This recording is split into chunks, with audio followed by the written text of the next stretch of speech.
podcast.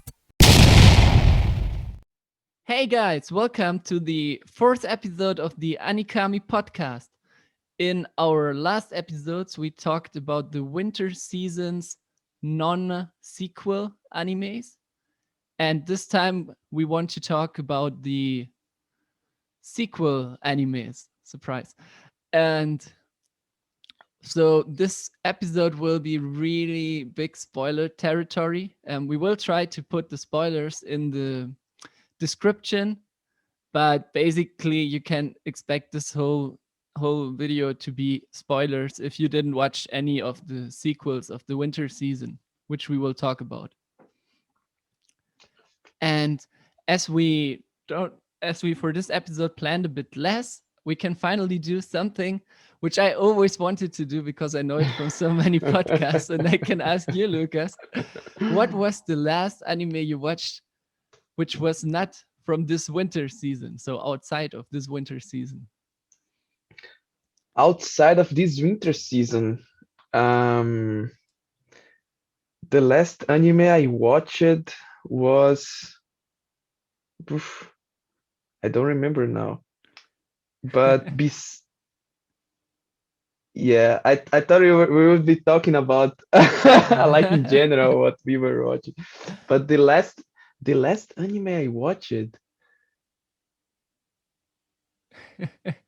uh, well, I've not been watching so many animes at the moment that are not in the season, that are not from the season, but I've been watching a lot of movies, and the last movie I watched was Bakemono no Ko, which is the English title is The Boy and the Monster, something like this.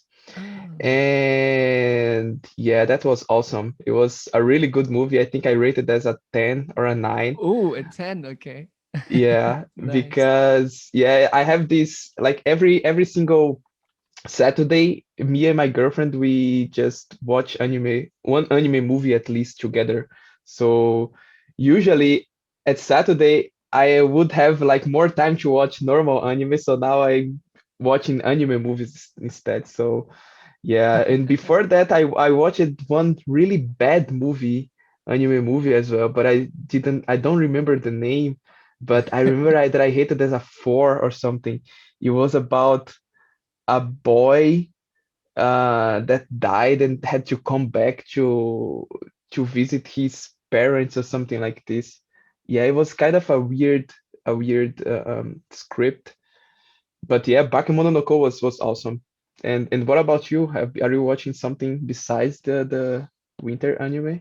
Yeah, I did. I also did watch it with my girlfriend, to be honest. That's kind of the reason, or basically there is two.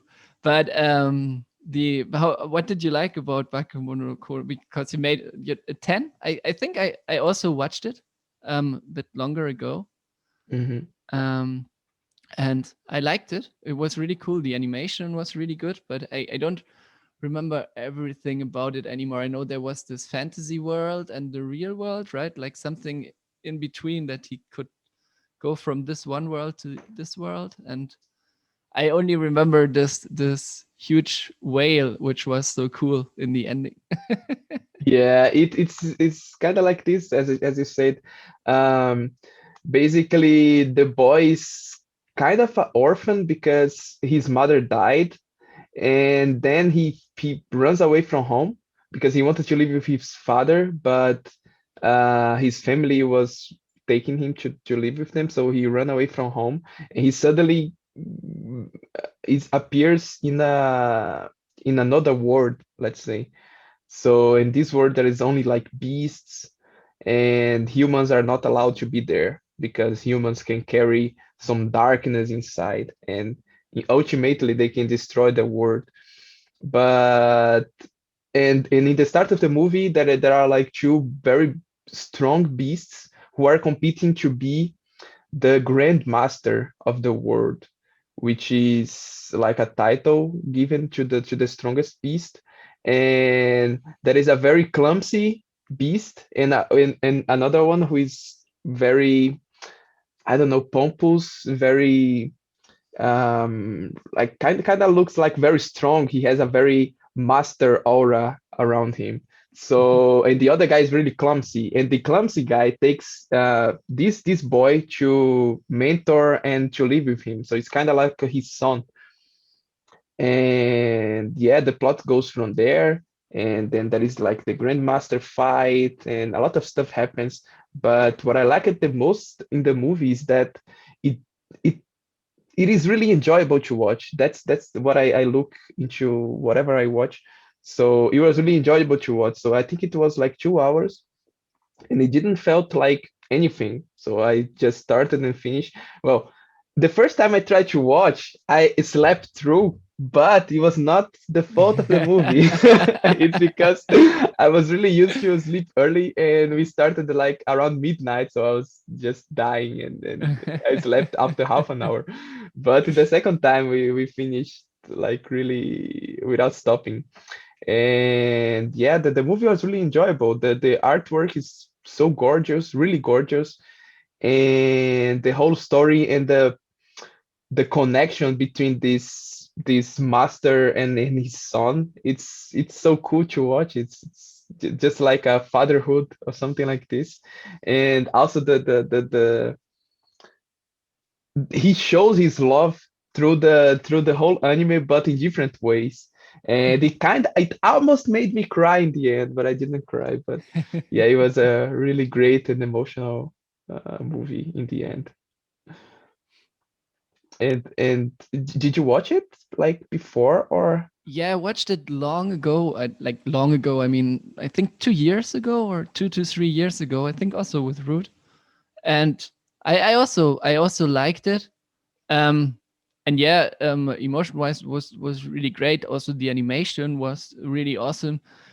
Just the plot and story was like for me a bit like, I would not say generic because that sounds a bit bad, but it's like they like he's the teacher, then they hate each other, then they come together again, and then there's the happy end. Like that was for me like a bit like, okay, that's the a kind of typical plot for me. So I don't think I rated it with 10 at least, but I also rated it quite highly, I think. Yeah. Yeah, I'm not sure if I rated it as a 10 as well. I think I gave it a 9, to be honest. Yeah, I think I gave it a 9, something like this. But it was great anyway. And are you watching something else Yeah, I besides the winter anime? yes, yes, definitely. I'm watching. So I have to decide now which one I will mention. I'm watching. I finished basically the first season of Kobayashi's Dragon Maid together Ah, with Rude, and also I'm watching right now Fate Zero. And ah, Fate Zero is awesome. And I didn't watch anything on Fate yet, but I also didn't finish it yet, and I know there's like a lot of story and visual novels and everything like this for this. And I know you have a lot of knowledge about it, so I'm not sure if it makes sense to talk about it right now because I don't have it yet. But so far, I love it. It's really great. And yeah, currently I'm in the second season already, and right now for me it's the second season is a 9, definitely, at least. Perhaps it will also become a 10, I don't know, have to see what will happen. But yes, Studio UFO table, like I was more interested because I knew, okay, they are the guys who did Demon Slayer and they in general do good anime, so I wanted to see what they did before. And also because I'm a huge figure collector, and every stupid YouTube guy I'm following who collects figures has like figures from Fate Zero. And I was like, okay, something has to be in this anime, which is really cool why everybody collects these figures. And yeah, I can totally understand it now already. And it's surprisingly good because I thought, okay, it's based on a visual novel, so like a game, and they also have like there is so many different routes, how you call it, or different games also, like Fate Grand Order, Fate whatever. And and it sounded to me a bit like Pokemon. So like they made the next game and they put like some new characters in it so they can sell more stuff. But in the end, I was really surprised. It's way better than I expected, and also has like, it's not only like there is these seven guys and they fight against each other, but it really has like sometimes a bit of a Death Note feeling. They try to use strategies against each other. Everybody has his moral issues in this fight and so on, and that's really cool. We can perhaps in the next episode talk a bit more about it when I'm Yeah, when I'm finished. I think we should even make a whole episode only about Fate because there is really a lot to talk about this anime. It's Yeah, this we series. can definitely do. I'm definitely want to look more into it because I liked it a lot so far. And yeah, Kobayashi's Dragon Maid is also awesome. I think I rated it with 7 out of 10. Um, but the problem is in my anime list you cannot rate with point, right? Otherwise it would Mm. be 7.8 to be honest, because the animation is really cool. It is kind of what you always say, like cute girls doing cute stuff.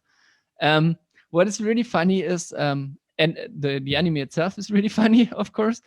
And what is also really funny, sometimes it feels a bit like a harem, but it's a girl that has a girl's harem kind of. And it's that she really has this harem, but they more like live together and so on. But it's like this group of girls which always just come to her place out of nowhere, and there's like a lot of these dragon girls basically. And it also has some I would not say edgy scenes, but at least some scenes which are like more like going in this direction, because for example all dragon girls have like big boobs and stuff like this, so make this like always funny sounds when the boobs move or so on. But that's Okay. really the only thing. The rest is really it's really wholesome. It also has some kind of backstory in the end and becomes more interesting also story wise, even so in general it is more like just stuff happening, so more like slice of life and comedy. Can it can really compare it a bit to Gintama, which was also in the episodes in the beginning, at least where I'm right now, was kind of the same. And the animation, I mean, it's Kyoto animation, and when they sometimes they fight just for fun because they are dragons and dragons fight against each other, right? And the animation then, what the fuck, really mind blowing, like on this animation level of like from the movement and so on of Fuikuri and Kill I Kill and stuff like this sometimes when they Wow. want. So it's really, and it's wholesome as fuck. It's, and there is one dragon girl, she's so cute. It's, like like she's really like the younger girl there, and she's like so cute, like they big like Somali or something like this. And the fights, do they last like a whole episode? Like a whole episode only of fights, or it's just No, like a fight scene or something? it's really just like 1 minute or so, like a short scene when they fight against each Ah, I other, see. and they fly, for example, on some island and say, hey, let's have here some short time to enjoy and so on. And they take Kobayashi with them. So she is not a dragon, so she doesn't have any superpowers or anything. She's a normal human, and Okay. suddenly has this dragon maid in front of her house. And and then they are at this place, and suddenly these two dragons fight with each other, and like the whole island explodes basically. and she's and she's like sitting there like, oh my god, what are these dragons, and they are way too powerful than I expected and so on. And that looks, these animations then look really really great. Yeah. But yeah, that's so yeah, these two animes I can definitely recommend. And then let's go on with let's talk about the first sequel anime of this season. And we decided to talk about ReZero first, which just finished 2 days ago, 3 days ago. Wait, Thursday? Yeah, 2 days ago. 2 days And ago. I'm really curious what you will say about it, because I saw already we have like kind of different ratings. I will not say, but I would really like to first hear your thoughts about Mhm. it.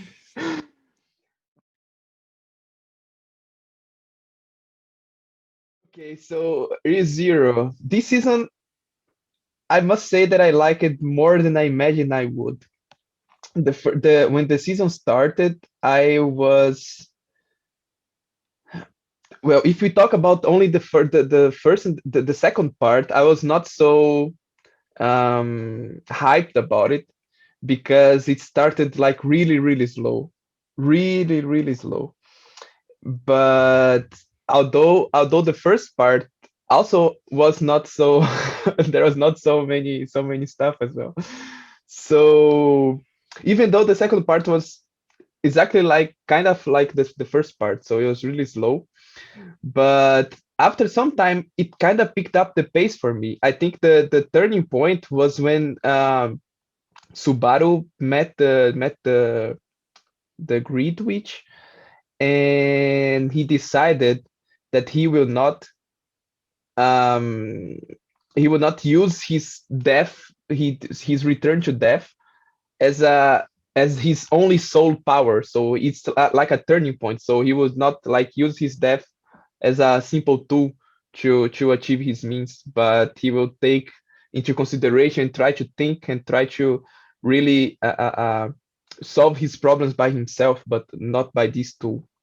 And I think this was a turning point of the anime for me, because even though he was not dying the whole time, as is the premise of the anime, right? He has to die the whole time. That's Die, basically the Subaru. difference. Yeah, Yeah, that's basically the difference of this anime. It's basically the guy dies all the time and comes back and tries to do things differently.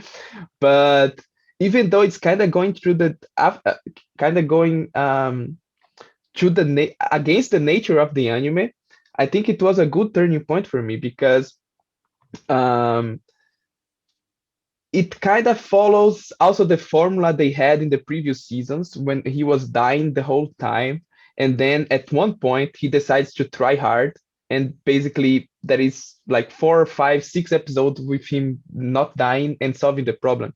But this time it was like, I don't know, 12 episodes of him not dying.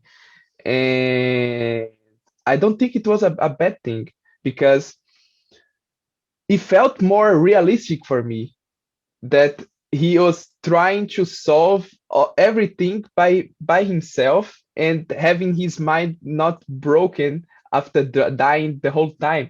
Because if you imagine that someone is dying 300 times, one after the other, and his mind is not broken like Subaru has not. And for me, it's not possible. I mean, I imagine myself dying 300 times, and yeah. it's not possible that Yeah. I not go crazy. So so yeah, after he decided to try hard, basically his connection with the other characters were way better, and also the anime became way more emotional. So there was this part where he was with Emilia in the that was also one of the top points of the anime in this season for me. This part when he Mhm. was with Emilia inside the temple, and the time when he was with Beatrice in the 11th episode. That was for me the best episode of the season, hands down. Mhm. That was really amazing. And I was thinking about giving it a 8 or a 9, but after the 11th episode, I said, okay, I need to give it a 10, because it was so emotional, so emotional. It led me to tears, really seriously. I Yeah, was I was the crying 11th over the. episode was good. I agree with that. That was a really good episode. Yeah. Yeah, I don't know how they do this. They build up as a whole atmosphere around a kind of stupid idea that it's he saying to Beatrice that, yeah, I'm not that guy, but I can be your guy. So even though it's something really stupid, I think it's the way they do. They build such an atmosphere out of it, and it's like the whole mansion on fire, and everything coming down on them, and they like, okay, just accept this shit. And yeah, that was for me the highest point of the season. That's why I decided to give it a 10.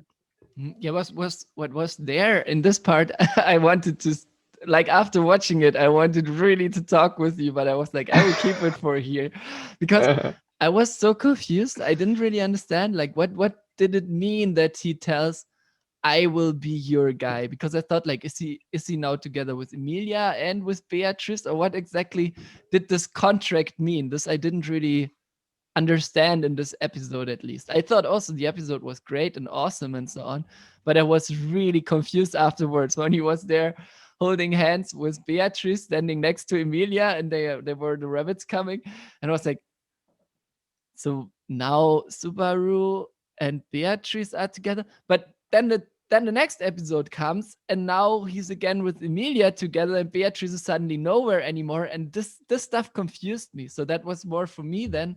Um, Even so, from the feelings, I can totally understand it. And by the way, I also didn't rate it bad. So I just want to say I rated it 8 out of 10. So I also didn't rate it bad. Uh-huh, uh-huh. But but there was definitely a lot which made my rating to 8, because the first season for me was a 10. I really loved the first season. Um, but the stuff with Beatrice, I just didn't understand. Even so, I found it cool.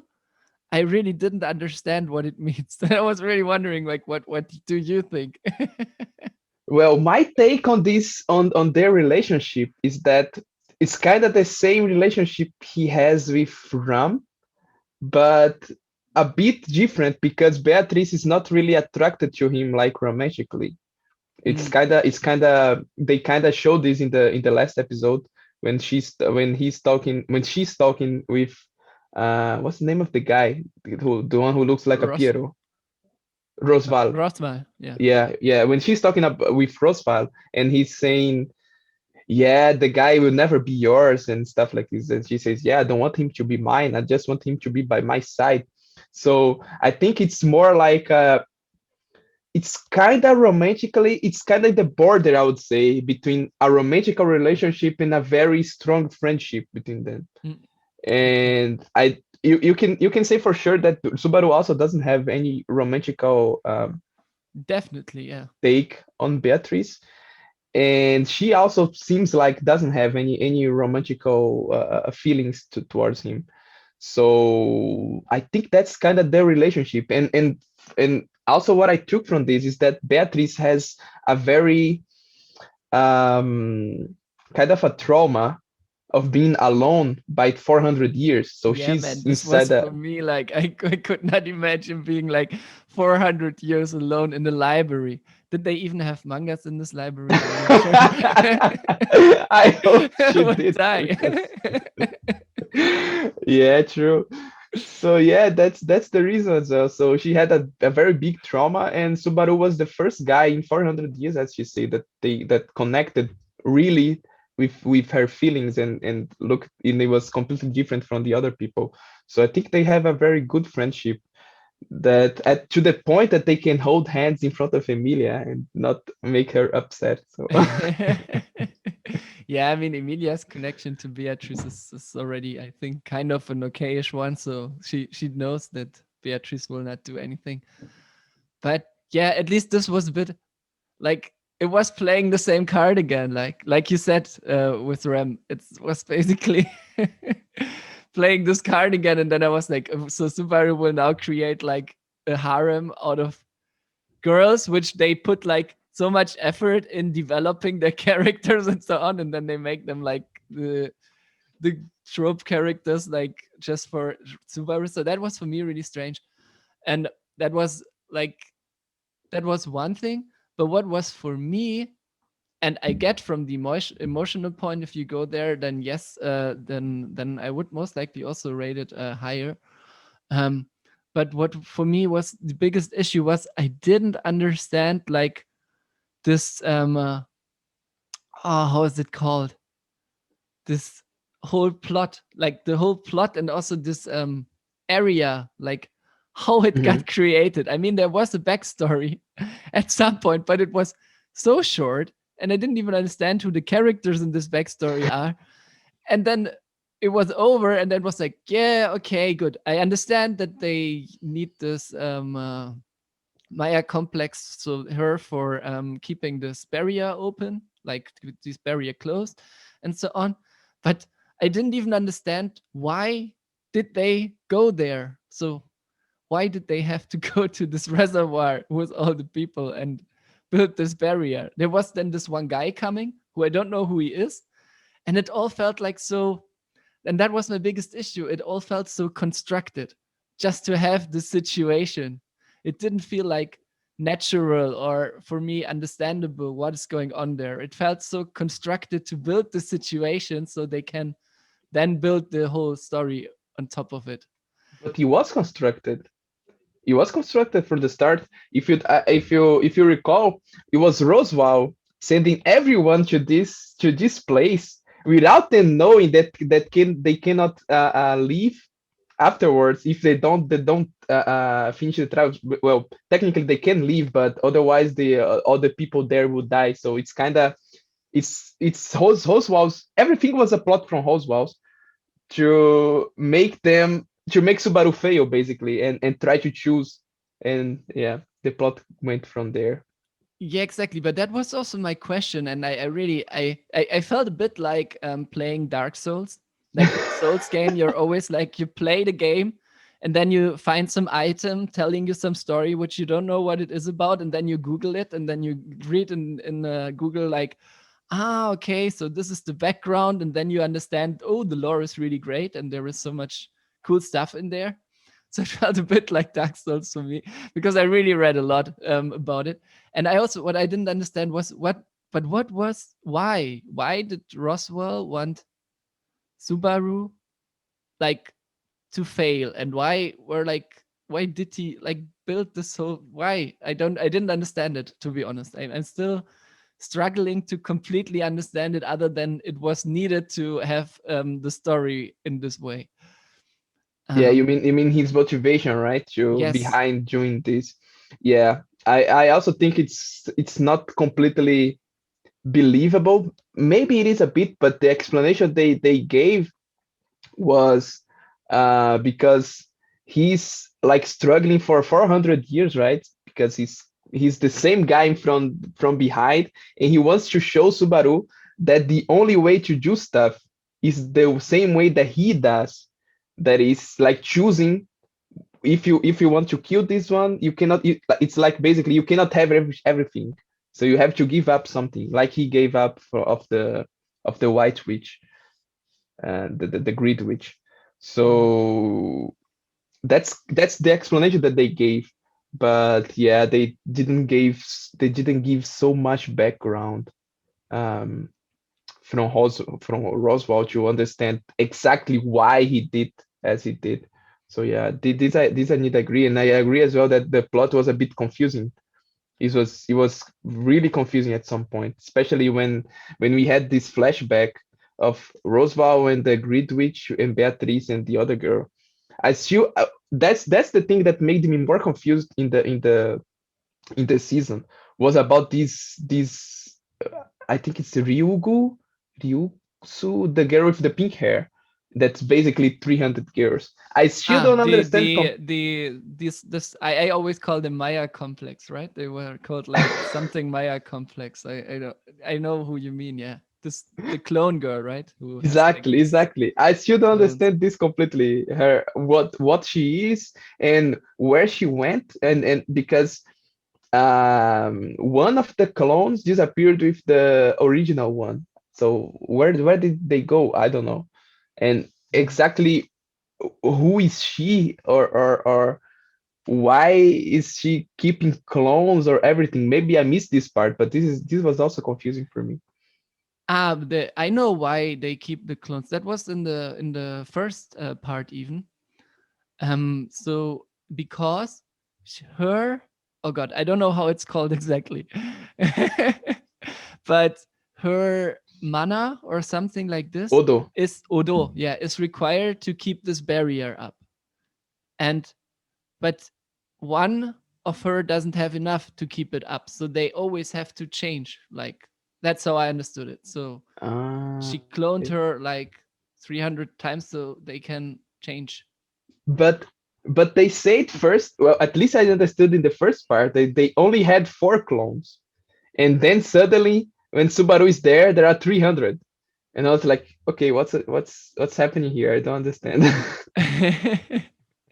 I don't know. I know there is two which are like I think one is the original, one is the clone, and it was a bit complicated because I mean I rewatched the season one, part one of season two completely before watching part two, and still it's hard for me. Um, but they also changed like their opinion about stuff. So one of them, like one part of her clones was basically about keep the barrier up. The other part was about don't keep the barrier up. So her character also became different characters. So it was not just like clones. They were also having different opinions and so on. But in general, as far as I understood, there were these clones and they were needed to keep this barrier up. That's why she got cloned. Yeah, it would be cool if they had a war of clones, the clones from one faction and the clones to the other faction battling ReZero to see. Clone Wars. Yeah. Yeah, hopefully it would not be as bad as Star Wars Clone Wars. So Yeah. And then Darth Vader, then Subaru comes with a red laser sword. And yeah. yeah, this was also for me, for example, the ending that he becomes a knight and so on. I don't know, it felt to me way too much like this chapter, this part is now closed. But they opened so many questions. And I had always like really huge trust in them because in the first season, they managed it so good to open all these questions. And in the end of the season, at least, close these questions so much that I can say I feel really comfortable with it and I'm really happy with this season. So that I really rated it also a 10. But in this season, I still have so many questions about who is Pandora, for example, and stuff like this. I have so many questions, and I was really a bit sad that they like got out, and then there is this party, and now it's I hope not, but I don't know. I don't hope that in the next season it will be just about making Emilia the princess or the queen kind of, um, because if this all is just gone, then I'm really confused. Like if they don't connect with this, because also, for example, this guy who so they build it this wall because of some guy some witcher who was attacking Echidna, as far as I know, and then he was fighting against Roswa, and he seems to be really strong, but he was never mentioned again. I even don't remember his name. It was something Hector, I think Hector, something like this. And I don't know. There was so much stuff like this. And what annoys me the most, because I really liked Rem, and now season this over, and they didn't talk anything about Rem. So Rem is there in a wheelchair, and Ram is holding her. And I'm like, this is not a happy end. I'm sorry, this is not a happy end. How? And then they put it like this happy end. I'm like, it really felt like at some point in this series, it felt like they want to make people now care more about Emilia and Beatrice instead of Rem. And I was like, no, you will not trick me into that. Bring I'm back my sorry. girl. That doesn't work for me. Bring back my girl, please. Yeah, I mean it was really strange. Also interesting in my opinion. So it was really unique in that way.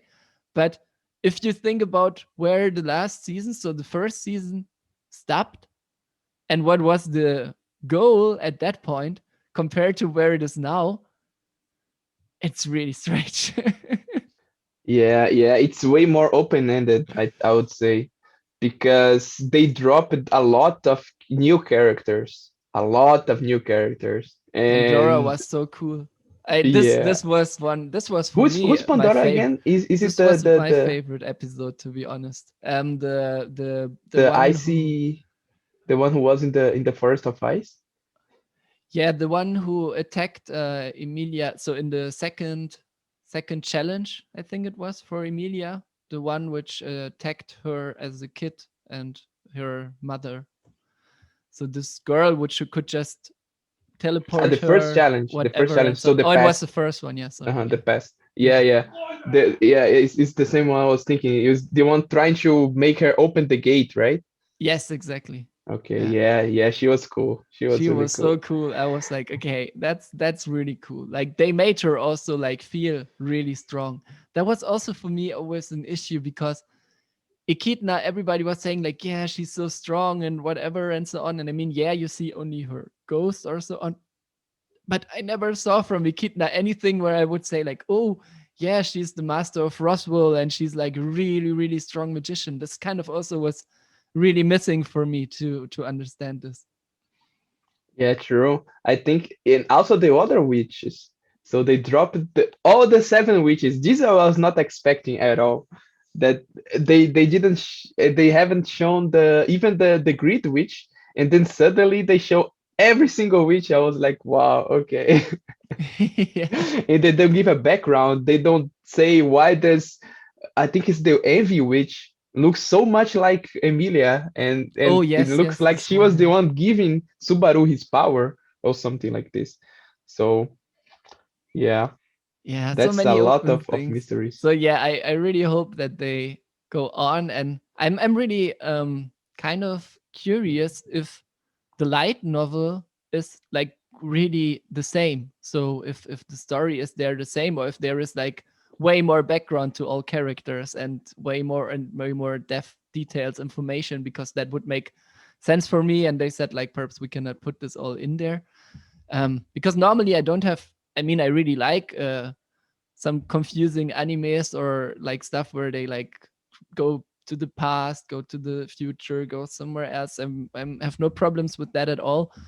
But here it just sometimes felt like too many information dropped on me without having any possibility to find out. So that's why I said it was like Dark Souls. I was just like the whole time googling stuff, trying to find out who's this guy and so on. For example, about Roswell, not that I say now something wrong because I just googled it, but I read that Roswell needs basically Emilia to win this contest to become like the queen, because he needs some dragon blood or something to revive Echidna. I have no idea. Wait, I thought like, did they say this in the episode? I really, or did I spoil myself? I was really confused about it, and I'm still not sure, like if they will even keep the same idea or not, or if this idea is true. Because I thought the whole time, yeah, they will perhaps mention this again, but no, nothing. Also, what is with Echidna now? Like, Yeah, yeah. With Echidna, they didn't give any information. I mean, she was showing herself to Subaru and Emilia in the challenge. Looks like it's because her body was around the sanctuary or something. So, and Roswell also said that so when Subaru was saying, "Yeah, you are now reunited with the Grid Witch," and he was saying, "No, I don't want to be reunited with an empty casket." So looks like he has an ultimate objective. So maybe he wants to bring her to life again, or to bring her to power again, or something like this. But yeah, I think it's still um, not revealed. So maybe it's something for the next seasons. yeah, that's why I had this feeling like, okay, if you're like really for the Subaru Emilia couple, then I think you will like love this anime like this season like so much. But if you're like in the story overall, or into or for more in on Rem's side, then you will be like, I think if you're on Rem's side, you will kind of hate this anime. But if you're more like into the story overall, because I mean, you don't hear anything about it, right? Like the first two episodes, you get like lured into like, oh, we want to save Rem, we want to save Rem, and then afterwards, gone. I still have hope that she will have her time to shine. Just she was just resting and getting her power back and stuff. But my girl will have her time to shine the next season. Yeah. I have strong hopes for that. So who's your favorite girl now? Is it Rem still, or it's is it it's it's Ram, and it's always Ram. okay? Ram has my heart. I am Okay. completely loyal to Ram.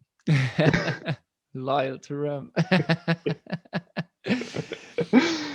Yeah, Yeah. I just think It- they it- just added too many characters, and they didn't. The only thing where you know what happened now and what is the future, kind of, is Emilia and Subaru and perhaps Beatrice, and that's all kind of. And yeah, okay, Garfield, but yeah, yeah, I think they can wrap this in one or two episodes next season, and yeah, bring every person in the cast back to every character in the cast back to the main plot. I'm really I think curious. I it's really really hope so, possible. because it really felt like a finish for this kind of chapter. at least in the ending. And I was really like, no, don't do this lost thingy, like opening so many questions and then you don't answer anything and just say like, hey, happy end. Yay. Yeah, it's just a small cliffhanger. It's not really like a big cliffhanger. Come on. I It don't know. was For me, to be honest, it's a bigger cliffhanger than the first season. And in the first season, you even heard like Rem is suddenly not existing anymore. But um, there, I at least knew, okay, who are kind of these how were they called? The guys with the black Bible thingy, the yeah, the black book and so on. apostles. Yeah, the apostles. So I kind of understood who could these guys be and that they are like the danger and the enemies and so on. But in I mean in this season they were not the enemies really at all. Just in the past where with Pandora, and also the change of Beetlejuice was also for me like so confusing. I mean, it was really cool. It was really, really great. So that was my favorite episode. Like when he suddenly killed the mother of Emilia and thought he killed Pandora. That was really nice. Um, but That was really yeah, cool. Yeah. yeah. But there you were also like, yeah, okay. But how did he now then go to this dark side completely and so on? Like it was just like this start, right? It was not telling anything more. And also, who are these guys who were hunting Echidna and why and what was going on there? So there's now a lot of questions which are not even related to Subaru or the main character. So I'm really afraid that they will just not answer those. But let's see.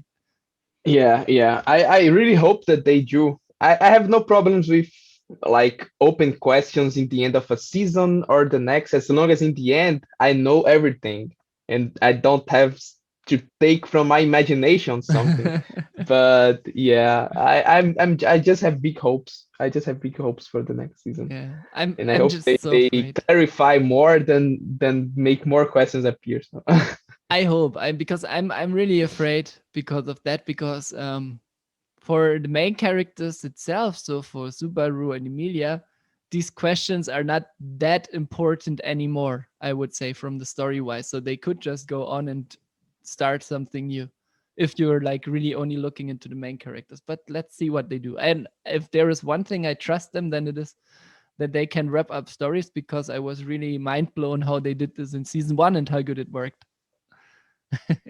Yeah, yeah, I agree. I agree. I really hope I have big hopes for the next seasons. Or the fight from Garfield was also Yeah, that that was was really cool nice. when he dropped the big elephant or It was so hippo good. inside the Yeah, it over her was head. so cool. Yes. Okay, yeah, but we can well, we both definitely liked ReZero. I can Yeah, see. yeah. Just the ratings are a bit different, but I think overall we both like it. Yeah. Yeah. Let's see. I mean, perhaps you will then, when you see the third season and they don't answer the questions, you will put it down. Or if they answer the questions, I will put it up. Let's see. Okay. Then anything else you want to say about ReZero, or should we go talk about? No, no, I think we talked enough about it. We Okay, can then. go over to the next one. Ooh, the next one I'm curious about.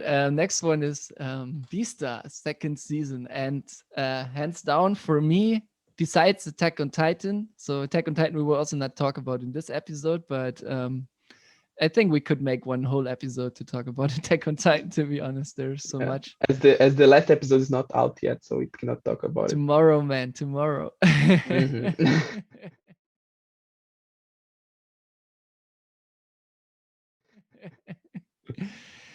Yeah. So Beastars for me was hands down the best uh anime of this season. I really loved it. Okay. Okay. Wait. So the best sequel of the season or the best anime of the season? Let's see how Wonder Egg Priority ends. Okay. But so far, Wonder Egg Priority is really, oh man, they kind of dropped the bomb now, right? So it's Yeah. yeah, curious The where this will cat's out of go the to. bag. But they did it good. They did it good. So yeah, I don't want to talk about Wonder Egg Priority too much Yeah. now. Yeah. And instead talk about Beastars. And I don't know what made it for me like so good was just the character development of Legoshi, and also and and yeah, the whole thing, it evolved so much compared to the first season, like his character, and it was just for me kind of perfectly done. So there is nothing I would have expected more than that could happen than in this season. Then what happened? I don't know how. Yeah, I think that the best thing in the season, I think for me, was the plot progressed so much, and the whole world and the characters evolved a lot. Well, I mean, not the side characters, but especially Legoshi and Luis, because the season was completely focused on them. So Yeah. I think that was the what I liked the most in this season. Plus the opening and the ending. Yeah, yeah, from Yoasobi is so good. Yoasobi. Yeah, Um, yeah, especially the development of Lewis was also so cool. It felt like one of those mafia movies, kind of suddenly, and had like was totally different. And then this compared to Legoshi, who tries to find out who is the killer, the murder, in this school. So it was like we had like this school thriller kind of thingy together with his training arc, kind of like becoming really more like a shonen character. And on the other side, we had like this slower, dark mafia story. And in the middle, there was Haru, who was like a bit like a character there, and the girl, the wolf girl. I don't know how was she called. What was her I don't name? remember her name as well. Wait, I can check. Something Uh, with La Juno. Juno. Yeah, Juno, yeah. And Juno, also in the beginning at least, there was a lot with Juno, and then there was this new guy in the school. So they put a lot together, but it felt so good combined, like so perfectly combined. I don't know, and it was like really sad also at times, funny at sometimes when Legoshi was like suddenly dressing as a girl to talk with Lewis. I was like, you met Louis. you're so stupid, man. I just didn't expect this at all. It was so funny. Yeah, it was really cool, really, really cool. And the guy saying, "Yeah, why is he with this ugly girl? I have to save him from this ugly girl." I mean, This part was so good with this also, and also from the camera and stuff like this, like with this, then you had like the whole screen changed into three parts. Like one was Lewis, one was Legoshi. Legoshi, and one was the lion guy from the mafia. And it was so good. Like they had so many cool ideas, and yeah, the ending, and also when they find out that I mean, we said spoilers, right? So when they found out that Ritz is the killer, whoa! This one scene where Ritz in the hospital was standing there like this high and was like towering over Legoshi, and with his face, like normally he looks like a teddy bear, and suddenly looking like he could easily kill you every second. Wow. I really had goosebumps. I was really like, fuck, okay. That was awesome. Also, their fight in the toilet Oh inside the yeah. school. That Yes. fight was Also. so crazy, man. I was like, "What the hell?" And suddenly there's a cleaning lady outside, and he was like changing from a complete murder to a cool, cute teddy bear talking to the lady, say, "Hey, we're going out in 5 minutes. Don't worry." What the hell? That was really crazy. And I have really mixed feelings about the this killer. I cannot hate him. I cannot like be completely afraid of him. He's still kind of incognita for me. Seriously, I still don't know exactly who he is. If he's a killer, if he's not, if that was just his instincts like making him kill him and then becoming his like inner conflicts.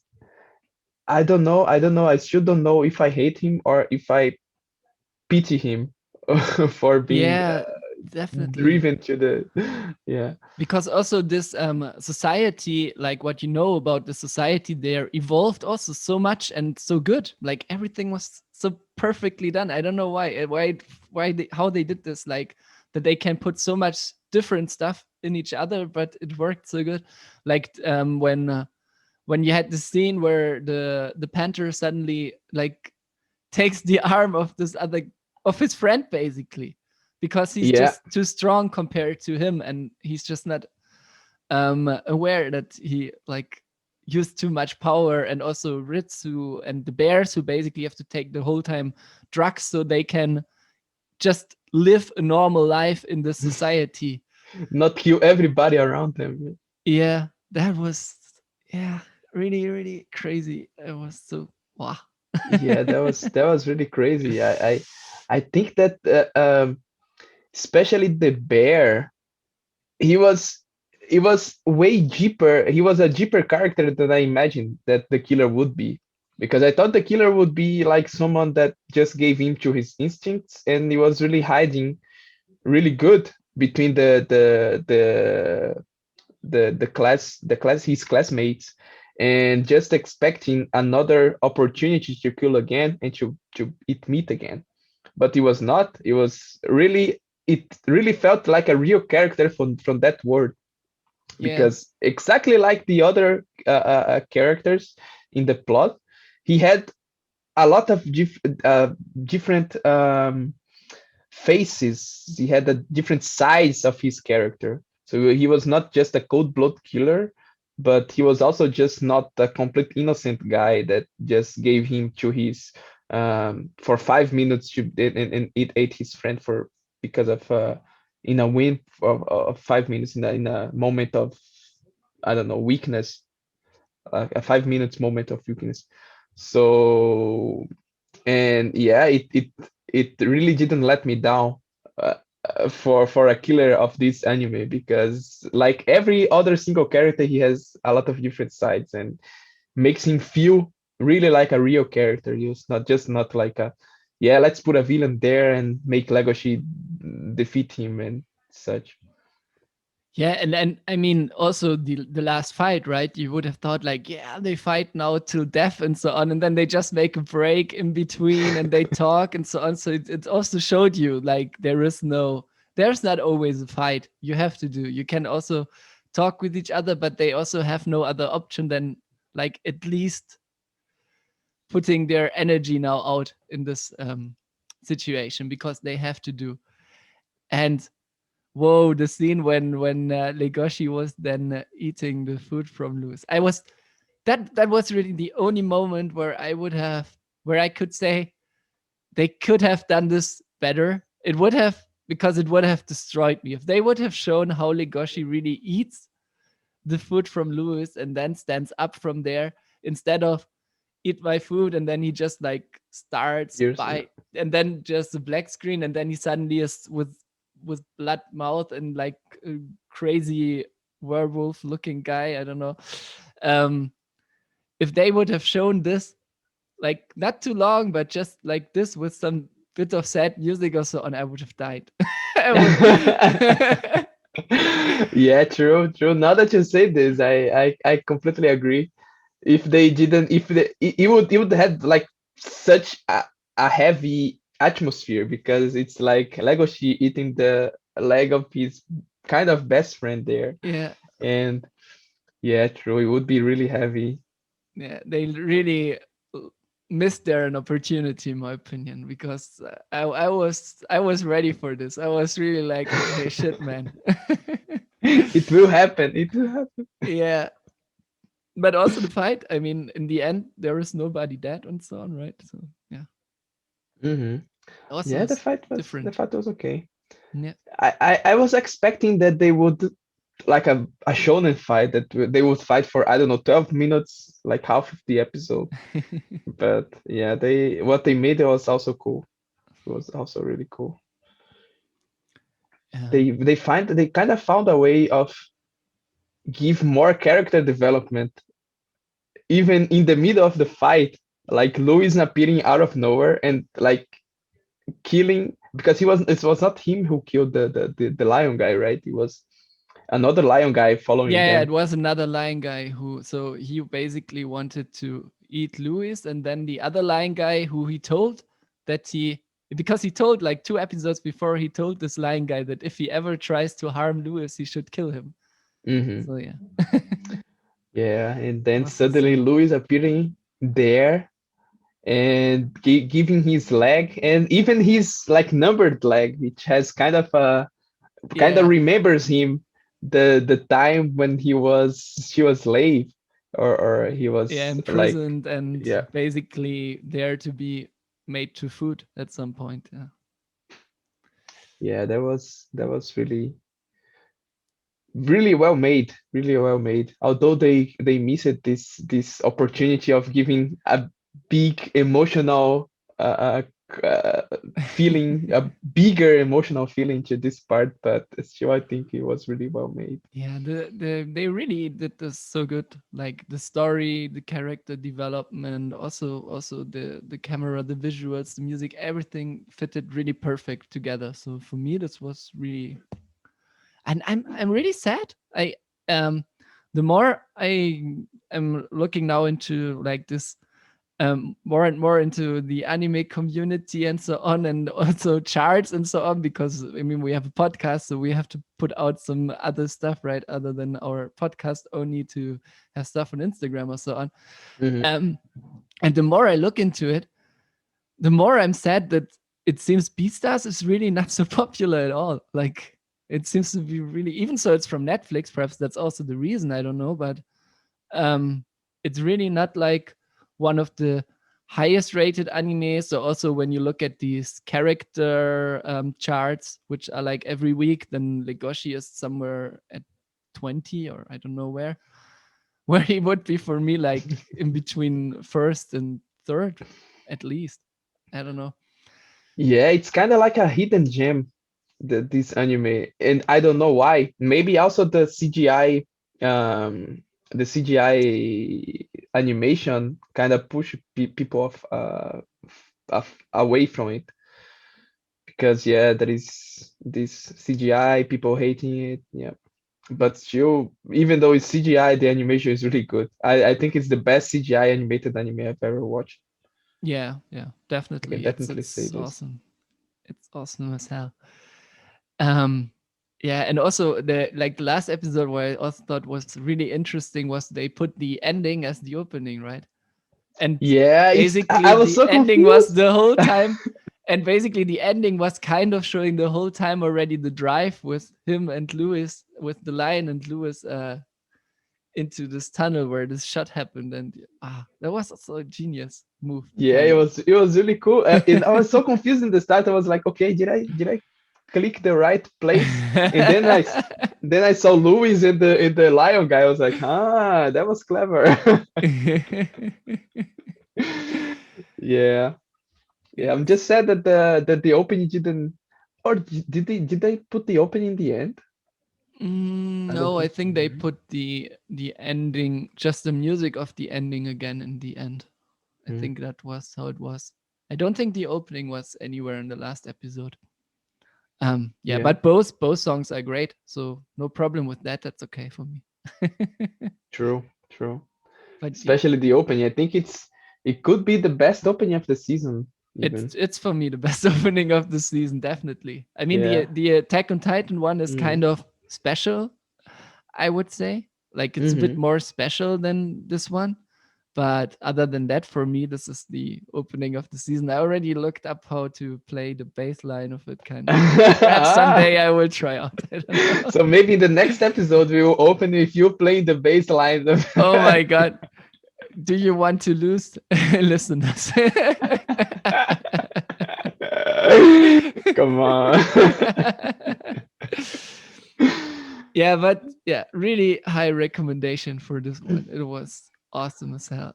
Yeah, about the opening, I'm between this one and the spider one. So Really? The spider no, I'm opening joking. or the spider ending? The spider ending. Okay. No, I'm joking. I think it's also the best one of the season. So yeah, it's definitely a recommendation. If you didn't check up Beastars yet, you're just missing out. It has shonen elements. It has some slice of life elements. It has a really big plot, a really good plot. Something that if you're not really like a casual watcher, a casual person who watches anime, it's also something that you can really take deep into you and think about the word and everything. Every time that you spend thinking about the word, it makes more and more sense and you get more attached to it. And also the characters are completely great, so it's definitely a recommendation for whoever is listening to this. Yeah, it also has so many dramatic elements, and even the second season has a lot of thriller elements. I mean, the first season only had this in the ending, kind of. And yeah, I totally could see in a lot of scenes of Beastars also scenes from movies I know. So they really, I think if you're just not so much into animes, but you love to watch movies and so on, it would be still really interesting series to watch. So you don't even have to see it as an anime. You could also see it as a normal series. Um, Yeah, what I was thinking was that maybe Beastar doesn't have so much popularity because it's airing at the same time as such other great animes. I mean, this season was baffling. It was really something out of the normal what we have in the seasons. And yeah. yeah, and also last year, but also last year it got a lot of recognition. So it was pointed as a, at least in the Crunchyroll Awards, was pointed at as one of the best animes of the year. So Yeah. It had at least some nominations. mhm. Not enough, but had some. True. Okay, cool. Yeah, so 100% recommendation. And next one is Jujutsu Kaisen. Jujutsu Kaisen. So we talked already about Jujutsu Kaisen. So um, we just want to kind of close this because the first season is now finished, and for me, I can just say it stayed as great as it was before already. It I would not say it like became bigger and better than before, but it's definitely at the same level, which is really, really high level for shonen. And so the only thing where I can say, because I thought about like why did I rate Demon Slayer with 10 and Jujutsu Kaisen with 9? And I would say the only thing which Jujutsu Kaisen, but it's the first season, but it was also for Demon Slayer, what it is kind of missing a bit more than, for example, Demon Slayer is like the bigger story and also the bigger knowledge or background of the characters in it, kind of. So that's kind of a bit missing for me, but they can add this anytime. So this can change completely in the next season, and that's no issue at all. Um, but that's kind of, I think, the only thing where I can say that's a bit missing if you're like more interested in also having a bit more story compared to other shonens, I would say, even to something like Naruto or so on. Because what you basically have no background knowledge of Itadori, right? Like, he was, Mhm. his grandfather was in the hospital and died and told him some words. And you don't know, does he have a family? Like, what is going on with him? So that's kind of missing a bit. But they also added already a backstory kind of for the other characters, at least a bit. And yeah, they can do this anytime. So I don't think that's a big issue. But and if you're into shonen, then it's not even so much about the story for you, I would say. So that's fine. Yeah, I completely agree. I I I think the second part of the season was as great as the first part, which I was kind of afraid that they couldn't keep up the level because the first part was so good. We were already talking in the previous episode about it, and we were both like really excited about it. And they kept up in the second part. In the fights kept being great. I mean, that part, especially the arc of the tournament, yeah, the tournament arc of the both Mhm. schools, and then the other curses invading. That was really awesome. I really loved the arc. Yeah, And the fight with the two what was Todo and Itadori. That was cool. ah, yes, exactly. That was what I was going to say. Even the some unusual characters getting such a connection that you would never imagine. The guy calling him my brosa or something like this, Yeah. and yeah, that was really cool. I just think that is really like really showing like at the part when um he learned the his new technique. I think it's called Black Flash or something like this. Ah, yeah, yeah, yeah. And he was training for I don't know 10 minutes, 20 minutes, and he can do it better than the guys who was there for I don't know years trying to do this. I was like, okay, this is now a shonen. That's how shonen works, you know. And then he was putting I don't know 5 black flash into the special grade curse. But it was really good. It was I completely enjoy it. I gave it a 10, especially because of the enjoyment I had during the whole season. I thought I because of the opening. That as well, that as well. Although I like the first opening more, but both openings are really really great. Yeah, but yeah, the I think the enjoyment it brought me during the whole season, it's not something so easy to keep up. I mean, it was very, very consistent during 24 episodes, and not every anime can achieve this. It's That's right, yeah. usually they have its high and lows during this like extended season of 6 months. Usually they have high and lows and some bad animations here and there. But I can say that this season was completely consistent. It was so good. Every single fight scene, it was really good. Even the last episode, I was like, okay, they fought the first guy. There was a really good fight of Fushiguro against that curse. Yeah, that was cool. And in the last episode, it was the fight of Itadori and and the girl, I don't remember her name, Uh, but Novara, right? yeah, Nobara. Yeah. And she completely shined. She completely shone. She was like the star of the episode. That was really cool I also because thought that was really cool that they made her now because it was funny. Yesterday evening, I was talking with Ruth also a bit about it, and she was like, "Yeah, and the girl character, I don't know, they don't show her that much." And I saw like the last episode already, and she didn't yet, and I was like, "Yeah, let's see. let's see."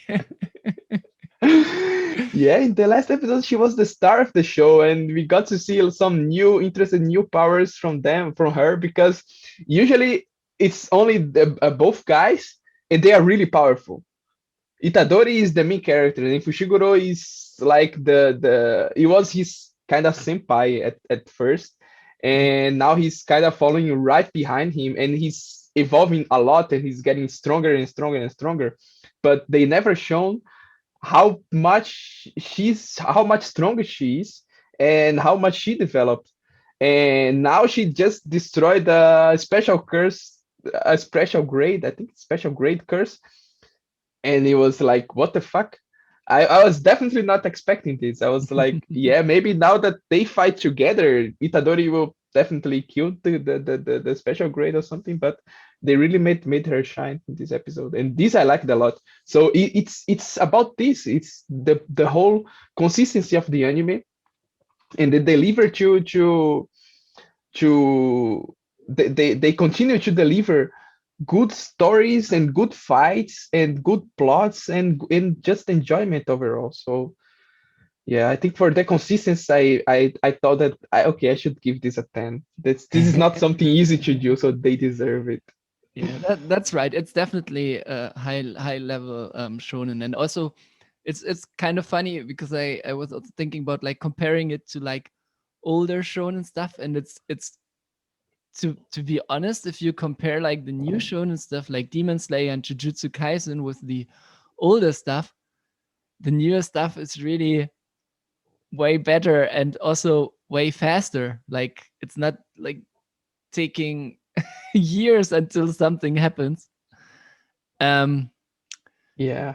Yeah, but that's kind of unfair comparison. If you compare like new stuff with old stuff, it's kind of unfair I because know, but you can. But I mean, the pacing of an anime is not dependent on when was the anime created. I mean, it's perhaps dependent on what was the how people were watching, what they like to watch more. Like if it's a slower pacing or faster pacing. But um, in general, even if you make a movie in the 1970s or an anime or whatever, you could make it fast paced compared to even if somebody makes a movie in the future. So yeah, at least from this it changed, and I think it's changed in a good direction because Demon Slayer, for example, has also a lot of emotions and is still kind of faster paced than the general animes. If you watch yeah, them. I think especially in the last few years they have a lot of fast-paced animes. For example, the first season of Boku no Hero Academia for me was completely fast-paced. They evolved so much in 20 episodes. And now Jujutsu Kaisen and Demon Slayer.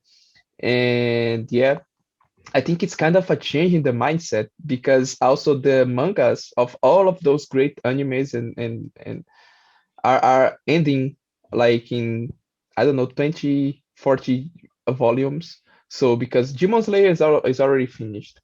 Jujutsu Kaisen they say it's going to be finished soon. The author didn't give something, but he said that it's going to be finished soon. So it's kind of a change in the mindset. They prefer to make I don't know short stories, but really fast paced instead of doing uh, I don't know 70 volume story and try to put stuff here and there like Naruto and Bleach and One Piece and stuff like this. Yeah, but still, it's kind of it makes One Piece look so bad now. When you watch like an episode of Jujutsu Kaisen and then you watch one episode of One Piece, you go crazy with One Piece because there is like 4 minutes opening, then 2 minutes, 3 minutes of the last episode, and then it's then there comes this to be continued. And after like 10 minutes of episode or so on, and then there comes like 2 minutes of showing what will be in the next episode. And yeah, I mean it's cool that there is still One Piece there. I love One Piece. It's for me. I'm at where it is, and I'm really I I like it. But you really start like struggling a bit with this way of older animes if you like watched a lot of the newer shonen stuff now. In my opinion, at least for me, it's really I really realize that a lot now. Yeah, I think One Piece case is kind of a different one because it's kind of a choice of them since I don't know 300 episodes or something like this of animating one chapter of the manga per episode, sometimes even less. So they want to put like 20 pages into 24 minutes. I mean, that's almost impossible. So they have to make really slow paced stuff, and this is sometimes breaking the magic. I think One Piece would gain a lot if they did like usually the shonens are doing at this moment. So animating one arc, it can even because the arcs of One Piece are like I don't know, they span for 3 years, 2 years. So they can animate this in I don't know 50 episodes, but make something really enjoyable to watch, and then stop for I don't know 1 year, 6 months. I think everybody would gain from that. Maybe the studios would not because I'm sure they make a lot of money with One Piece. I don't check the charts anymore, but I would not be surprised if it is still like the biggest audience of every single anime, even though it's not as good as it was before, but it's still pretty good. I especially in the last few episodes, I'm liking a lot the Odin backstory with Gold Yeah. Roger and Whitebeard. I think it's the best enjoyment I've had with One Piece in, I don't know, 1 year. I think they really this backstory is really good. So I kind of hoping that it lasts for some more time, because now they kind of are not trying to stall, so you don't have like Luffy training for, I don't know, 10 episodes Yeah, or that was something. annoying. That was annoying as hell. I agree. That was so Yeah. annoying. Oh man. So now at least they have Oden fighting with Whitebeard. He was fighting with Whitebeard in one episode, and now he was fighting with Gold Roger. So it's really picking up the pace, at least in this backstory. Yeah, I really So want to know now because that I really want to know why they do this right now. It felt so strange. Like, okay, we're now at the part where everybody was waiting for, and now we tell you the backstory of Oden. I mean, they do this often in One Piece, but I really want to know what is the reason for it. And I think now they like last episode they said what is in the next episode they start talking about these stones at least again, which seems to be important to find in One Piece, right? hmm So I hope that there will be now some more information and interesting information, because I was always kind of curious about these stones because they were like since Robin appeared, I think these stones became important since the first was it Impel? The when they were in the Yeah, sky Impel to Down. Impel Down arc, yeah. Yeah. There was the first stone, I think, which appeared in hmm the and that's Yeah. so long ago. From what I understood, they have to find four special poneglyphs to be able to find a way to the last island. So I think they found two, because they found one at Big Mom's as well, right? So Yeah, I remember something was there. They needed one stone and the thingy. I don't know if they in the end got the stone. If I don't remember anymore. I think they did, because it was Brook trying to find it, and he had the paper, and then he, I don't know, Ah, yeah, yeah, yeah, transcripted the poneglyph into the paper and then brought to Robin or yeah. something like this. Okay. Yeah. Anything else to say about Jujutsu Kaisen? No, I think we said everything. Yeah. So you said one thing like before that old animes are like that they One Piece, for example, they want to make like one episode per chapter. So the next anime is the one where I would have liked that they do this, but they didn't do. Okay, yeah, this will be a long talk. I think I know what you're talking about. Yeah. So Promise Neverland. Promise Neverland. Wow. Okay, I will just say my feelings when it hmm started. hmm Um so the I'm first very interested to know your feelings about this, because as I read the manga and you didn't, so yes, I want yes. to. It's two different, completely different views that we have here. So a person who read the manga and watched the second season, and someone who's completely unaware of what happened in the Yeah, manga I'm and watched also it as well. curious. So the first season for me was is one of my favorite animes ever. I rewatched it already 3 times or 4 times. I don't know how often in that short time. And I remember when you showed it to me, and we were like, I think we were skiing at this hut, and we were like sitting there, even though we knew at 6 o'clock we would have to get up to go skiing again.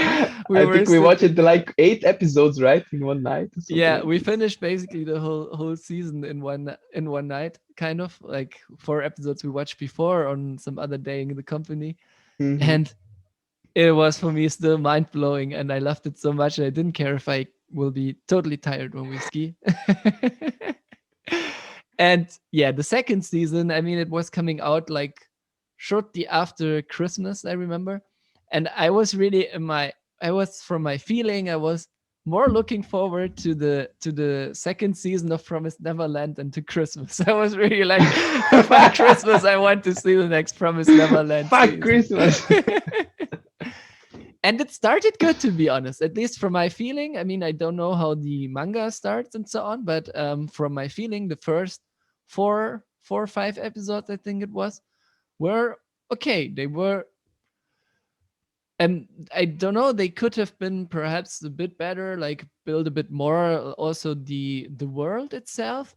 But it was okay. It was those kids being in this new world, and they have no idea what they should do. They found these kind of new friends, which you were really not sure if they are their friends or not.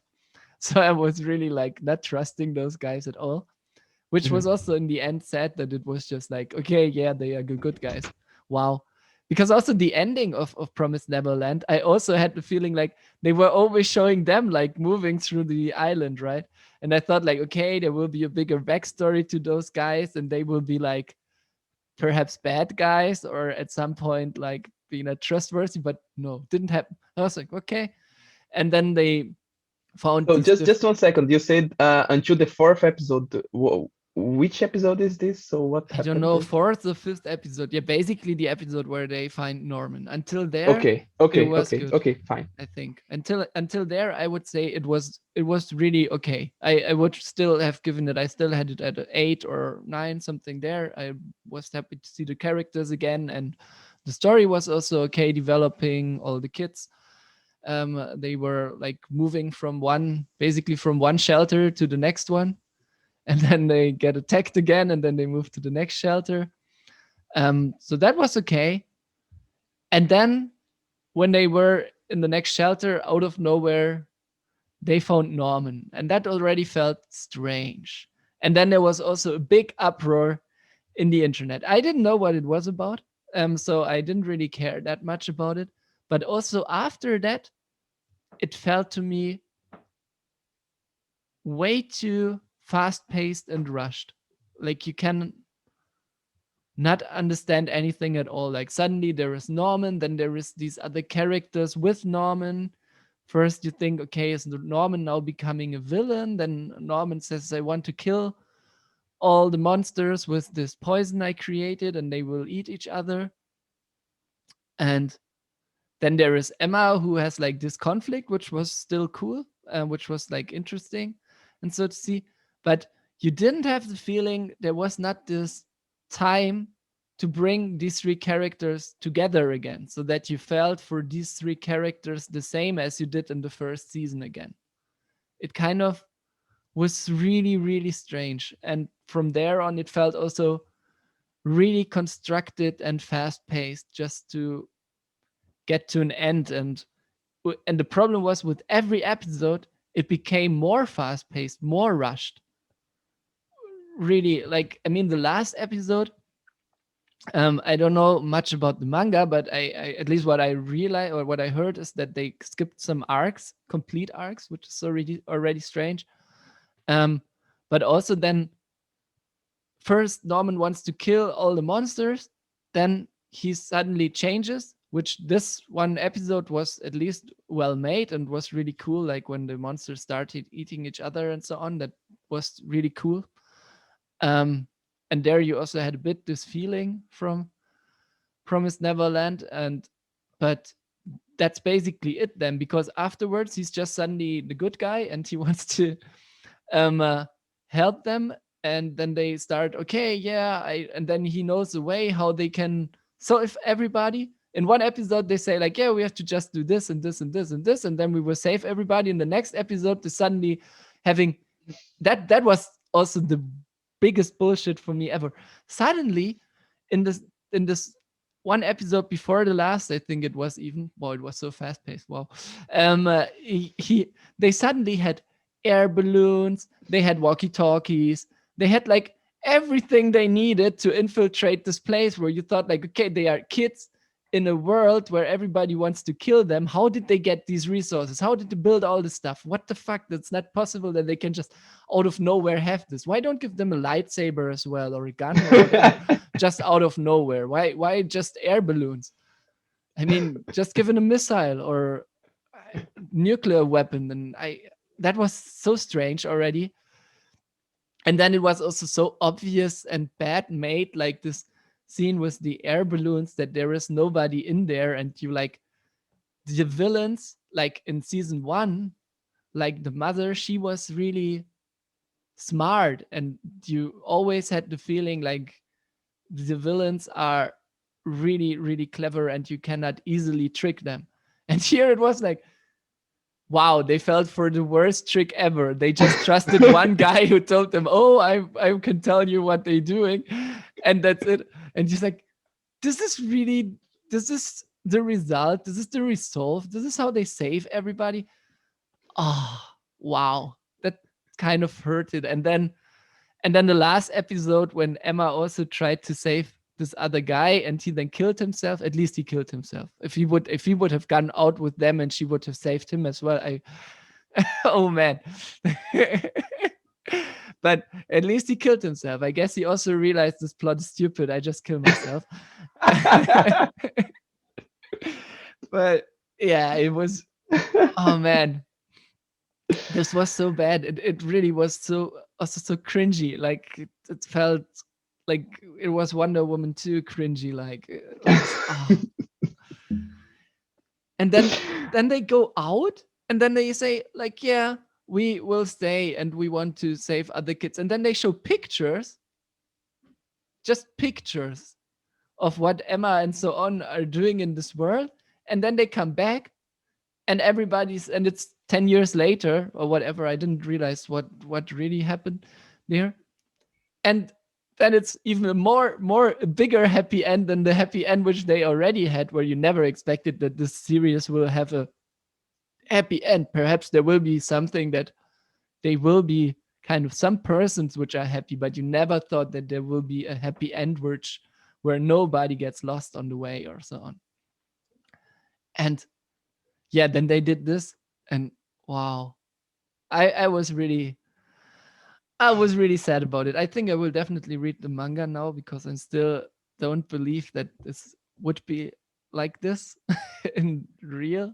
And oh, it really hurts a lot. Even so, I still rated it like something 5, because at least the first episodes were good and the animation quality was also not like bad, worse or something like this. But wow. I read something on Instagram, not sure if it's true. I can never trust those sources, right? But I read that for the last episode there is nowhere written who was the guy who made the story for it or something like this. Oh, the No, author. perhaps nobody. Yeah. Okay. There is nowhere written who was the guy who was responsible for this episode. So Wow. perhaps And they knew. from the I don't know. news I read, they were saying that the author was working really close to the anime cast. So I had a bit of high hopes for this season because of this, because they say, yeah, the author is working really close to the anime guy, so this can be good. But I don't understand. Okay, so I will talk a bit of my point of view now as well, Yeah, of because course. I think I'm so curious. we have very similar point of views. I think even though you didn't read the manga and I did. So in the start of the second season, okay, before the second season started even, when we watch it together, I'll say, okay, they made the best decision ever of ending the anime, the first season, when they flee from the farm. Basically, that's the best decision ever, because this first arc is the best arc of the manga. That's It's the best arc of the manga, Okay. because it's kind of a manga in itself. If you start to think, yeah, okay, you didn't read the manga, but if you think about the whole plot, it's kind of an anime inside itself, because first they are inside this farm and they want to get out of there, and it's really like a thriller. So they have this enemy, which is the mom, which is, she's saying, okay, I'm good, and they all view her as a mom, but at the same time she's the enemy, and she's plotting. It's basically a battle of wits, so whoever can outsmart the other part. So this is really a manga or an anime inside itself. So as soon as they leave this farm, you cannot have this whole plot anymore, because Hmm. they are already in the open world with a lot of enemies that was already established in the first season. that there is these monsters, and they are basically in a harsh environment, and the manga has and the anime also had to change its direction. Okay, so the first season was great. That was the best decision that they finished the first season there. So I was already afraid of the second season because the rest of the manga is not as good as the first part, Hmm. as the first arc. Okay. So I would the manga is still good in my opinion. It's really good, but the rest of the manga is not as good as the first part. So I was really curious of how they would animate this and how if they could keep the maybe use the medium of the like the animation medium to bring the manga to another level, like they did with Demon Slayer as well. Demon Slayer was not so widely known until the anime got released. So I was thinking, okay, as the first season was so good, maybe they can do this for the second season. I had high hopes, but then was this clusterfuck. I was baffled. Okay, I recognized that there was something strange already when they got into the shelter. So when they got to the first shelter, there is already a new character there in the manga. So we are presented to a new character as soon as we get to this new shelter, and it's such a good character. It's a character that I really, really love. It's a really good character, and I was so excited about it. And then they get to the shelter, and no one's there, and they start to live there and plant stuff. And okay, maybe the character is like in a room and they didn't discover, and they will put in the next episode.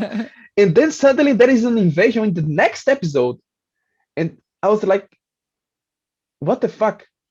What the fuck?" That this happens in the manga, but after like I don't know 100 chapters or Oh 150 shit. chapters, and I Okay. was like, okay, that's maybe the time that I look into the internet, so in the forums to see what people are commenting because I have the feeling they will skip the whole arc of the anime, and that's exactly what happened. People are like, what the fuck is happening here? Why? So that's when the shitstorm started. It was after they got to the first shelter and there was this invasion out of fucking nowhere, and they also got out of the shelter. It was really strange because it's supposedly to be a lot of humans completely trained, and they had a lot of advantage over them, Hmm. and they basically run away because they say, yeah, okay, every shelter has two entrances basically, and that was completely not believable at all. Yeah, yeah. It's. I have to say, now thinking about it, also felt a bit strange because they came into the shelter, then they showed a lot of stuff in the shelter, like how they start living there and so on, and then suddenly they have to leave the shelter again, and you're like, okay. And at this point, I thought, okay, kind of makes sense because it shows the that they really, even if they find a shelter where they think they would be safe, it still doesn't mean that they are saved. So that was okay for me at this point. But yeah, I didn't know that there was like already so much But stuff. then they only run away to find a second shelter. I Hmm. mean, what's the point? What really? Why? And then they started to rush a lot of stuff, so they skipped a lot of stuff, and then they got to the point where they met Norman, and then that was when I was really really curious if in the vision of someone who never read the manga and only was watching this, if this was also not feeling strange, because and you completely confirmed my my fears because I mean Norma just left them in the episode, I don't know, 11 or 12 of the first season, Yeah. and after 4 episodes he comes back out of nowhere, just okay guys, I escaped the farm that they put me there, and I don't know, I also had no notion of the time. I mean, Mm, I didn't yeah. know if it was 1 year, if it was 6 months, or Also if they not. met normal after 1 month. I was completely lost. And this in the manga is you can really get a feeling of progression. So they also meet Norm in the manga, but when they meet him, it's a complete different feeling that you have, because so many time has passed and so many stuff happened with everybody, like the kids and Emma and Ray and this new character. Do So much they stuff happened. also do they also meet him just like this? Like how they met him here in the anime, or is there some other situation where they meet him? Because the Ho- situation felt also a bit strange, like they Of get like how did they meet him in the anime? I and don't they were remember in the exactly. city. They were in the city, and then there were these two monsters which you never saw before, and they said like, "Oh, we need for our kid. She needs something to eat," and then they like hunting them, and then they put them in a um, dead end, and then suddenly these other guys come and save them. No, no, it was different. I think, if I'm not mistaken, it was different. It was different. Mm.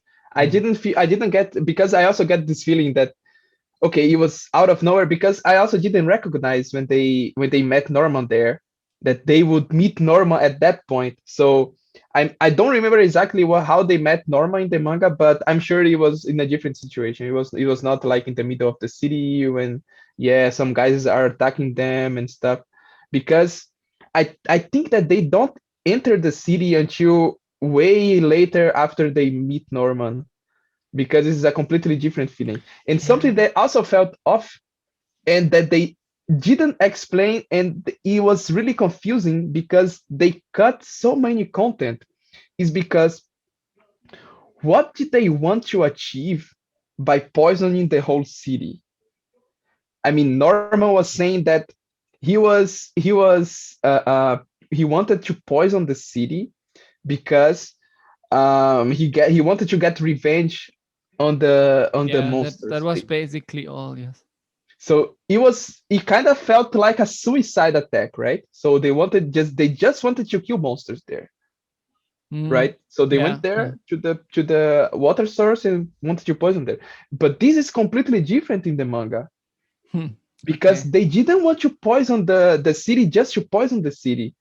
I mean, what would they achieve by killing a whole city of monsters? I mean, it's a whole world of monsters, right? They split the world in half, so half world is for the humans and half of the world is for the monsters. Mm. So what would they achieve by poisoning one city of monsters? So Okay. what?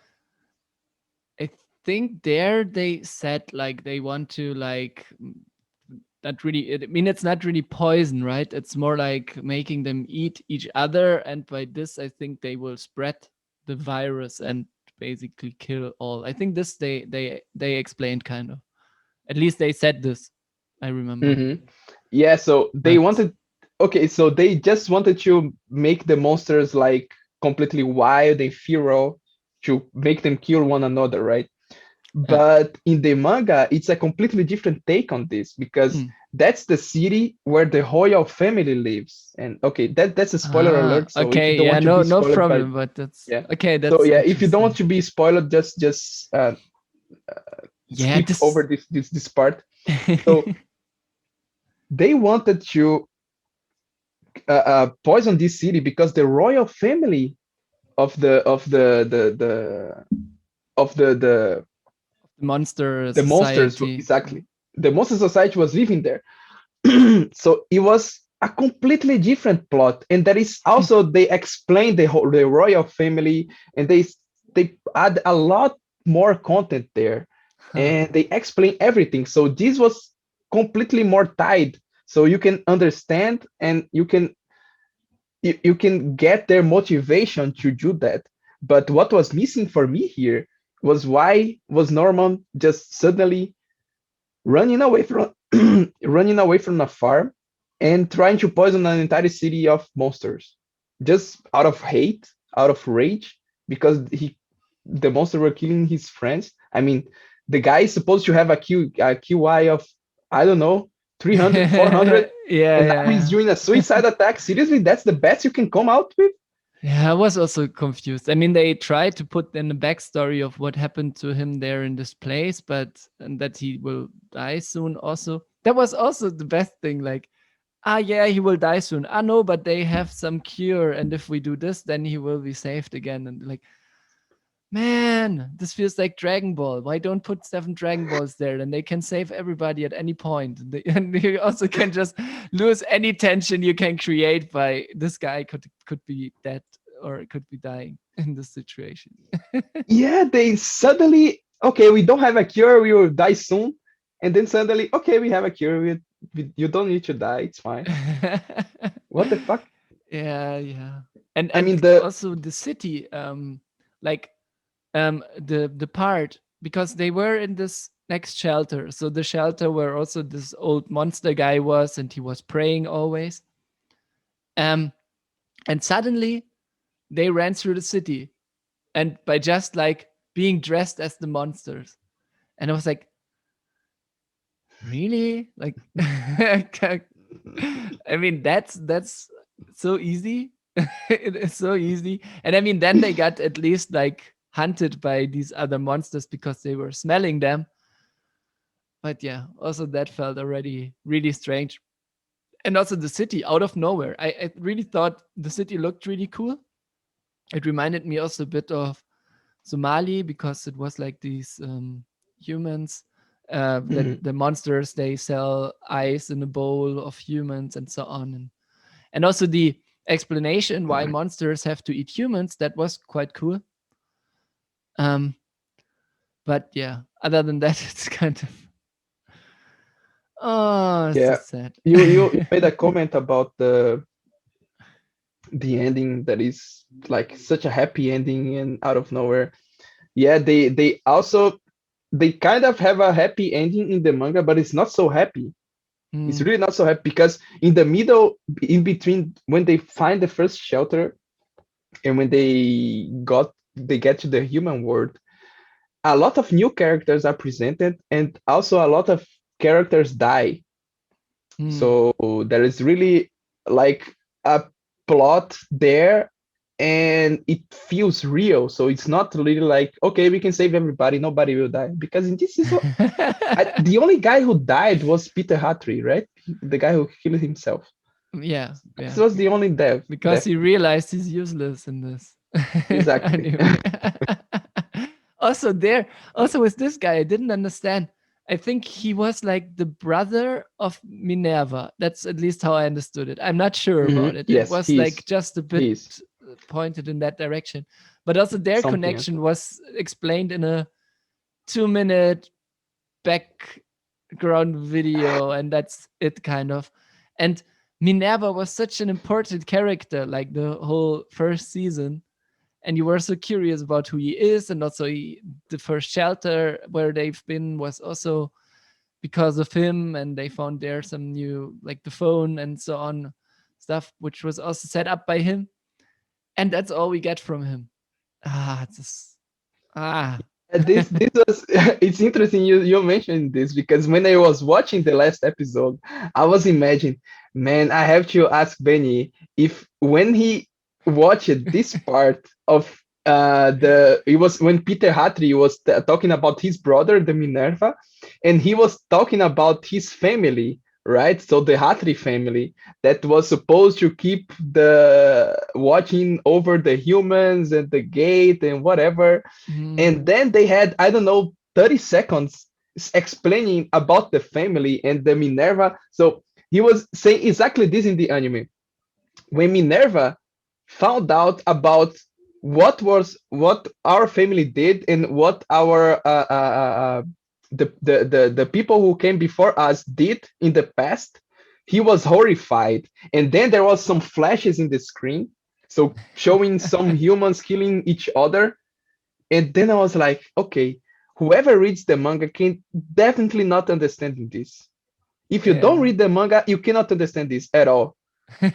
Because it was 30 Yeah. seconds of flashes. So what did their family did in the past? Yeah, no No idea. one I knows. had no idea really. At this point, I was already like, I mean, the episode before was already so bad that I already was like, okay, I will just watch this so it's finished. Um, Yeah, they didn't explain it. I was like, okay, I have to ask Benny about this. So you also didn't understand, right? What they're so in the No. manga they have like five, I think 3 or 4 chapters explaining about their family and their Right. backstory. So you understand exactly who the Ratri family is. That's what And I said. They should have done it like One Piece. Put one chapter in each episode. exactly, exactly. Then it would have So worked. and it's such a cool story. It's really, really a good story. It's Yeah. really a good backstory. Uh, uh, uh, and in there they put a flash of 30 seconds, and then you have no idea who the family, the Ratri family is, and why they are there, and why they are watching over the farms and stuff like this. It's Yeah, that's and then beautiful. after he kills himself, and you think, okay, at least there is one guy who died in this. Then their sisters come and suddenly fight with them, and they have this stupid talk. And I was like, oh come on, now you're even destroying the first season, because in the first season they were like enemies, and like, and there was no reason why she should do this now. And oh god, that was really the moment where I was like, okay, now you make me angry. Yeah, they having this last face off with Mama. It was worse than it was in the manga. In the manga, I also didn't like how they approached it. It's completely different. I need to Mhm. say this. I won't spoil, but Yeah. it's completely different. But I also didn't like the approach that they had in the manga for this. But in the anime was way worse. I mean, they basically now show Mama as the good guy, as the good girl out of nowhere, and saving them all just because, yeah, they were forced for to do this because they had a chip inside their head that could explode and blah blah blah. That's not believable. I cannot believe this, No, seriously. I was, yeah. Ah, That was really really bad. That was really really bad. uh, I think I rated as a 2, but it was just out of angry, and because if I had a sane state of mind, I would give it a maybe a 4 or a 5. But that's my way to protest, is to yeah, give it a yeah. 2, maybe even a 1. I To don't be know, I honest, the just more didn't give it a 1 because of I had that episode that you mentioned. It was really good, and I was like, okay, if they kept this level of animation, or level of plot line and plot explaining, I wouldn't mind that they changed the manga. But if they changed to something better, but just not cutting everything and rushing to the end, that's not storytelling at all. I mean, the last episode, the last 10 minutes, as you said, last 5 minutes, something like this, it was a slideshow. There was not yeah, even animation. this was really then the part where I was like, okay, now also the animation gets worse. I Yeah, I was mean, really confused there by was this. no animation. It was a slideshow. What the fuck? It was pictures. It was static pictures showing. They get into the mountain, they having some good time, they finding one demon who that nobody know who he is because it was not explained in the anime as well, but it is explained in the manga. So there is Emma and this demon there meeting, and you don't understand why they are meeting, and it's just a slideshow of them there, and then suddenly after is Emma back in the human world and meeting their friends. What the fuck? Yeah, to be honest, the more we talk about it, the more I also want to rate it lower than I did. So perhaps you're the one who's right. So maybe if we talk here two Oh more hours, man. it will be a 0 for both of us. Yeah. Oh yeah, but yeah, guys, don't watch it if you like the first one. But I think nobody will watch this who didn't, who would like to watch it, because I mean we said it's spoiler. So, but Hmm. wow, man, this was really bad. I'm really curious if at some point there will be perhaps an explanation what happened there in the studio, or what was going on. What was the reason for this Ah, okay, happening? yeah. I I hope would be so. really curious, because I think there is already like, I mean there was already a huge shit storm, and it's getting bigger and bigger. At least I read also more and more about, every time I read now about Promised Neverland, it's just saying like they did this Tokyo Ghoul thingy again, and they did it even worse than Tokyo Ghoul. And I can totally agree. And yeah, I'm really, really curious what happened there because yeah, it was Cloverworks, right? And they made like a lot of animes and a lot of good animes in this season. So perhaps it was really that they kind of lost all resources, or it was really some decision in the management in the beginning to like cut this. But then you really, those guys should really say why. Like, what was the reason for it? And should Yeah, maybe they never had do an a anime again, in my opinion. yeah, maybe they had a good idea of how to change and wrap up in 12 episodes and it was badly executed. I don't know, but I really doubt it. I seriously cannot wrap up my head of in even one reasonable motive to do something like this. Cutting 200 chapters into 12 episodes. Not even 12, 11, because one was a recap. Yeah, one was the recap. Yeah, So it's yeah. really, I cannot understand. Oh, so I really don't understand this. This was one of my saddest moments since I watched anime. Yeah, top 10 anime saddest moments. I So mean, man, released they after took 20. Christmas from me. They took Christmas from me. It cannot be worse than this, right? Yeah, yeah. They took Christmas from me, and even at the time when this anime was it when it became birth, it was my birthday. So they really everything good in the year they took away from Yeah, me. it's really a personal grudge you have now. You cannot get more personal than this. Yeah. Yeah, Oh man. Okay. Yeah. Don't give it more time than it deserves. yeah, true. It was just bad. If you watch the first season and can still forget about the second season, just do this. Just forget the second season exists, and because it's way better than to imagine what the second season could be than to watching really the second season. Yeah. Just read the manga. I think I will do the same. Yep. Just read the manga and that's it. Just don't Mhm. watch this. This is wow. Perhaps we will get a Snyder cut of it and then we'll become better. Yeah, that's the only way. We need a Snyder cut of Promise Neverland. Oh man. Okay. So I think we're kind of done for this episode, right? So we have no more topics we wanted to talk about in this episode, at least. Hmm. Um, the next one we have what is missing now? Only Attack on Titan, right? To be Hmm. talked about. So Yep. next one will be cool. We'll be talking basically one episode about Attack on Titan. Yeah. Looking forward to it. Yeah, me too. And there is a lot to talk about because this season was wow, it We was baffling. Yeah. It was really good, yeah. I cannot say Hmm. that they basically made me like I cannot say for anything like yeah, it's the best anime I watched this season because there is still Attack on Titan. So yeah. Yeah. The season's not over yet. Yeah. Yeah, yeah, tomorrow man, tomorrow. Hmm. Let's see.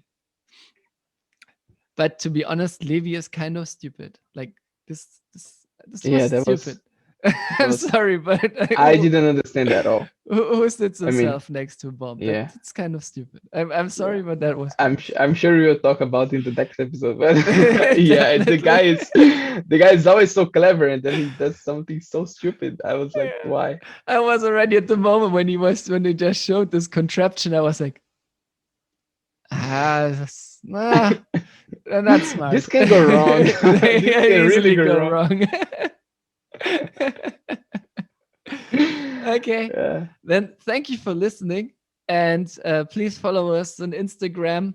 We are trying this time also to put this video on YouTube. So also watch on YouTube. We will put the links everywhere where you can find us. And please share the knowledge about our podcast with your people because that's the most important and best way for us to get more reach. And thank you. Yeah, thanks guys. We are in every single social network, maybe not on Facebook. So Instagram, Twitter, YouTube, follow us there everywhere. And thanks for the support. and see you next time. Bye. Bye.